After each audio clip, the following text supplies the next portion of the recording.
Le cerveau humain a une tendance naturelle à organiser le monde qui l'entoure en catégories. Pour cela, il range dans une même boîte tous les individus ou tous les objets qui ont une caractéristique commune.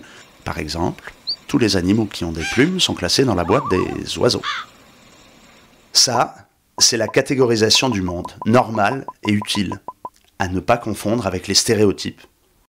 Un stéréotype est la généralisation à tout un groupe des caractéristiques de quelques individus. C'est une vision simplifiée et donc déformée de la réalité, imposée par une partie de la société. Repris sans examen critique, il constitue une opinion toute faite qui évite de réfléchir ou de se justifier.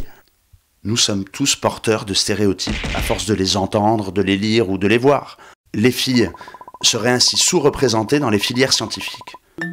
Elles sont 20% à l'université en mathématiques parce qu'elles seraient moins douées pour les maths. Pas si simple, comme le montre cette étude de chercheurs. On demande à des élèves de 5e de reproduire de mémoire une figure abstraite après l'avoir observée pendant 50 secondes. Au début de l'épreuve, les élèves sont prévenus qu'il s'agit d'un exercice soit de géométrie, soit de dessin. Lorsque les élèves pensent qu'on les évalue en géométrie, les filles réussissent moins bien que les garçons. Par contre, si on leur dit que c'est du dessin, elles sont meilleures, alors que l'exercice est exactement le même. Conformément à l'image que l'on a d'elles, les filles admettent qu'elles sont moins bonnes en mathématiques, au point de perdre leurs moyens et de moins bien réussir. Le stéréotype agit comme une prédiction qui finit par se réaliser. C'est ce qu'on appelle la menace du stéréotype.